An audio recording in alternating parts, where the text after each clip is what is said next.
अस्सलाम वालेकुम दोस्तों, मैं हूँ आर्टसी हिरा। आज मैं आपको सुनाने वाली हूँ एक ऐसी कहानी जो कराची के दिल ओल्ड क्लिफ्टन की एक पुराने ब्रिटिश एरा बंगलो में गुजरी और जिसमें एक 7 साल की मासूम बच्ची फातिमा की ज़िंदगी हमेशा के लिए बदल गई। ये सिर्फ एक हॉरर कहानी नहीं, ये असल में उन रूहों की दास्तान है जो कभी सुकून नहीं पा सकी। जब फातिमा अपने वालिदैन के साथ ओल्ड क्लिफ्टन के इस नए घर में शिफ्ट हुई, उन्हें लगा कि अब उन्हें शहर के शोर शराबे से दूर एक पुरसुकून ज़िंदगी मिल जाएगी। घर बड़ा था, सस्ता था और पुरानी कॉलोनियल स्टाइल इमारत थी। ऊंची छत, आर्च्ड विंडोज़ और एक अजीब सी खामोशी। लेकिन सब कुछ इतना अच्छा होना शायद सच नहीं था। पहले दिन से ही पड़ोसी आंखों में आंख नहीं मिलाते थे। चौकीदार कभी मुस्कुराता नहीं था और पहली रात जब सामान खोलने में मसरूफ़ थे, फातिमा अपने कमरे में अकेली बैठी थी। उसने धीमी आवाज़ में कहा, क्या मैं तुम्हारे साथ खेल सकती हूँ?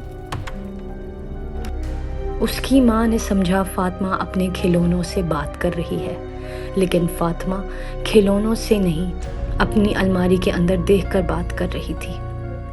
अलमारी में 10 छोटी छोटी शक्लें खड़ी थीं। सब बच्चे, सब मुस्कुरा रहे थे।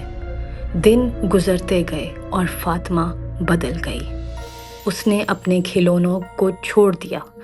दिन रात वो उन बच्चों के साथ खेलती जिन्हें सिर्फ वो देख सकती थी। उसकी माँ अक्सर उसके कमरे से हंसी की आवाज़ें सुनती, मगर वो आवाज़ फातिमा की नहीं थी।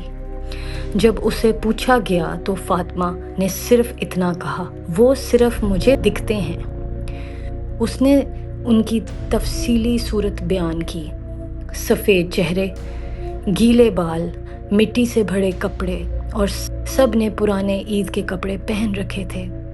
सबका एक ही असर था, वो कभी पलक नहीं झपकते थे।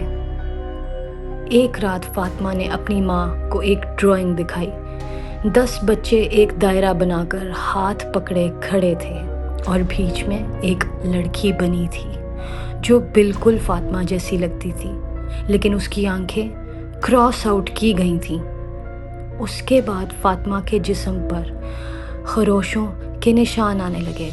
जब पूछा गया तो उसने मुस्कुराते हुए कहा, ये तो राज की निशानी है, उनका खेल ऐसा ही है।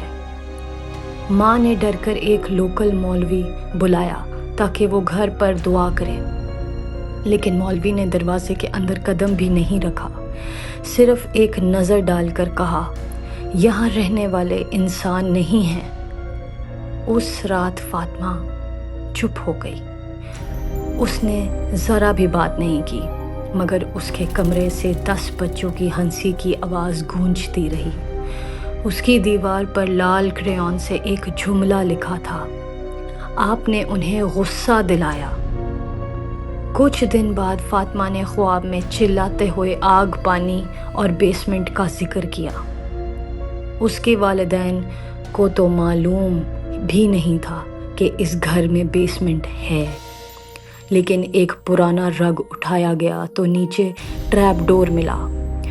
वो नीचे गए और समझ गए कि इस घर का असली राज क्या है। बेसमेंट एक पुराना कमरा था जिसे ईंटों से बंद कर दिया गया था।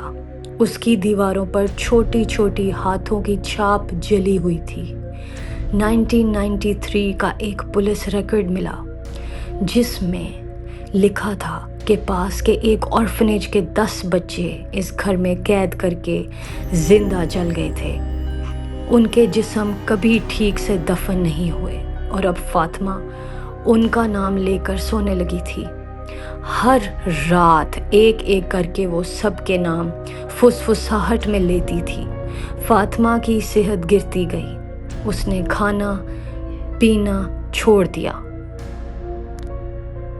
दिन भर खामोशी रहती और सिर्फ एक ही बात कहती, उन्होंने कहा है वो मुझे ले जाएंगे। जब भी उसकी माँ उसे डॉक्टर ले जाने की कोशिश करती, جیسے ہی وہ گھر کے گیٹ کراس کرتی فاطمہ چیخ چیخ کر بے ہوش ہو جاتی۔ اس کے ناک سے خون بہنے لگتا جیسے کسی نے اسے اس گھر کے اندر بند کر دیا ہو۔ اس کی ڈرائنگز اور زیادہ خوفناک ہوتی گئیں جب اس نے فاطمہ کو زمین کے نیچے دفن دکھایا جاتا اور اوپر وہ 10 بچے اس کی قبر کے ارد گرد ناچ رہے ہوتے۔ آخر وہ رات آ گئی جس کا فاطمہ انتظار کر رہی تھی۔ چاند رات، پورا گھر خاموش تھا، ہوا تھمی ہوئی تھی۔ فاطمہ اپنے سفید فراک میں کھڑکی کے پاس کھڑی تھی۔ اس نے دھیرے سے کہا، وہ آ گئے ہیں۔ اور سچ میں اس کے پیچھے 10 سائے کھڑے تھے، سب پیل، ٹھنڈے، مسکراتے ہوئے۔ ان کی آنکھیں کالی اور منہ سے راکھ ٹپکتی جا رہی تھی۔ اچانک بجلی چلی گئی، دروازے زور سے بند ہوئے اور ہر شیشہ ٹوٹ گیا۔ فاطمہ کی چیخوں کی گونج آئی، پھر ایک دم خاموشی۔ جب ماں باپ نے اس کا کمرہ توڑ کر کھولا تو فاطمہ وہاں نہیں تھی۔ کوئی نشان، کوئی فٹ پرنٹ، کچھ بھی نہیں تھا۔ صرف اس کی ایک ڈرائنگ پلنگ پر رکھی تھی۔ اس ڈرائنگ میں 10 بچے دائرہ بنا کر کھڑے تھے۔ بیچ میں پہلے فاطمہ ہوتی تھی، لیکن اب دائرہ خالی تھا اور نیچے لکھا تھا، پورے ہو گئے۔ تو دوستو، یہ تھی 10 سائے کی کہانی۔ فاطمہ کہاں گئی؟ کیا وہ ان بچوں کا حصہ بن گئی یا اس کی روح ابھی بھی اولڈ کلفٹن کے اس بنگلو میں بھٹک رہی ہے؟ کوئی نہیں جانتا۔ اگر آپ کو کہانی پسند آئی ہو تو چینل کو سبسکرائب کریں اور بیل آئیکن پریس کریں۔ میں ہوں آرٹسی ہیرا اور میں آپ کے لیے اور بھی روح کانپتی کہانیاں لاتی رہوں گی۔ اللہ حافظ۔